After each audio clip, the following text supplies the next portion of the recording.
¿Qué son y para qué sirven los medios de comunicación? Veamos un poco de su historia. La función principal de los medios de comunicación es transmitir un mensaje, como así también de informar, motivar la participación, entretener y exponer ideas, dependiendo si el propósito es de interés privado o público.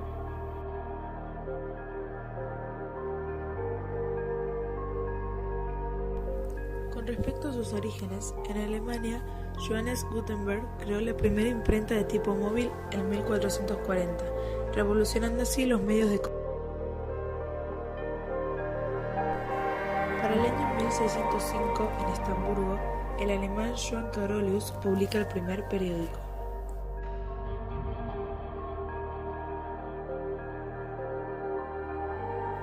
Años más tarde, en Francia, a fines del siglo XIX, surge el nacimiento del cine. El italiano Guillermo Marconi no se quedaría atrás cuando en 1896 obtiene la primer patente de radio.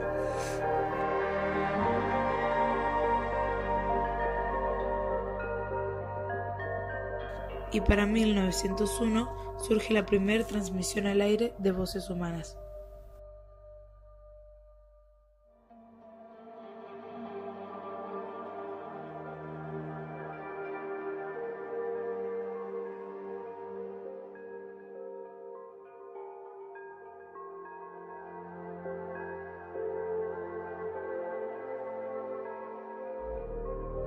Para el 1936 se producen las primeras transmisiones de televisión.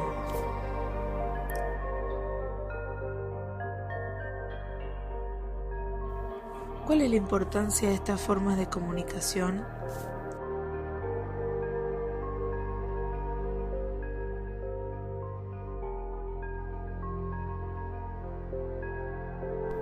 El progreso de la difusión de la cultura que genera y la información de la sociedad que brinda en general.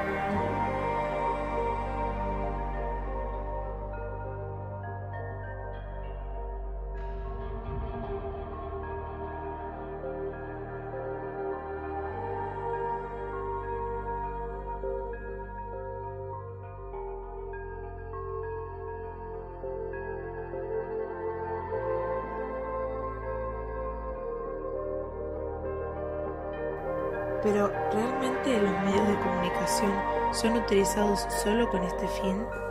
¿O existen otras intenciones por detrás? Veamos un poco de su historia.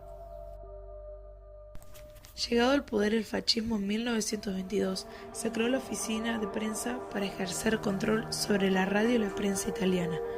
Años más tarde, esta manipulación fue usada con el nazismo en Alemania con Hitler en el poder, el cual mantenía la firme convicción de que la propaganda poseía una enorme capacidad persuasiva y movilizadora, y por esa razón basó todo su estandarte estratégico en ella. La propaganda política nace como arma ideológica en el Estado comunista, que recurrió a esta forma sistemática con la intención de controlar y guiar a las masas, lo cual apela a los sentimientos provocando presión. Por ejemplo, en Alemania en 1938 se comenzó a inculcar a los alumnos y jóvenes una visión nacional socialista y anticomunista. Algunos autores del comunismo como Marx sostienen que el motor de la historia es la lucha de clases. También Texer cree que la lucha de clases es una noción de orden, y Engels que defiende que el Estado antes de ser un organismo de clases era un organismo encargado de defender los intereses comunes.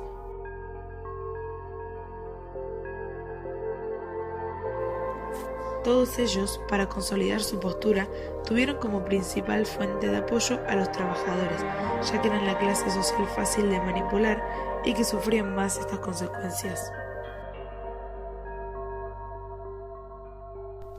Son claros ejemplos de esta manipulación los sistemas liberales, que atomizan las sociedades mercantiles para poder gestionar con mayor eficacia, así también como los sistemas neoliberales, que llevó al capitalismo a un grado sumo explotando los avances de los trabajadores.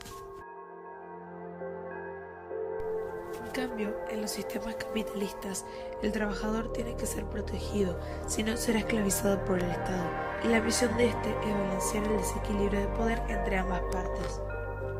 Es también el caso del comunismo, en el cual Marx plantea que la primera etapa de la revolución obrera es la conquista de la democracia, así como también niega la propiedad privada y la diferencia de clases.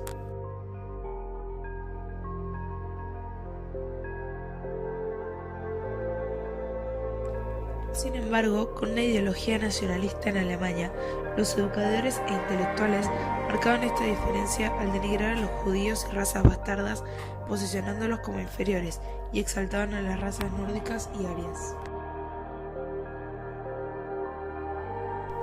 Marx estaba en contra de esta postura y a favor de la democracia social y sus derechos.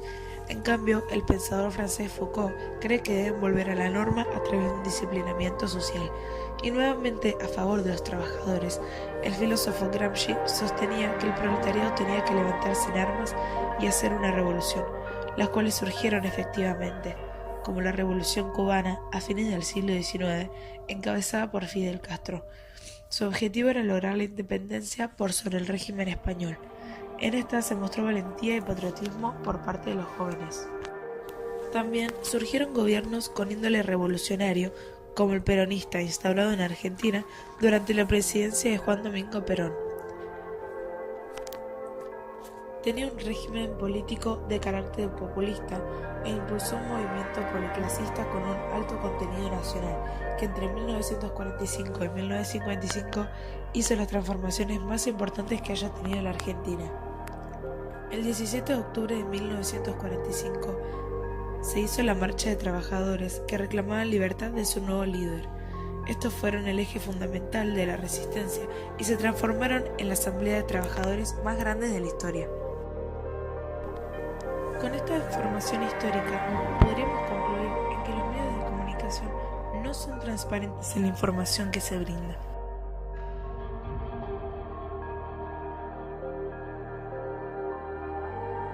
La realidad está muchas veces distorsionada en la propaganda para conveniencia del receptor, haciéndole creer al emisor sus ideas políticas y manipulándolo sutilmente usando los medios más allegados para cada clase social.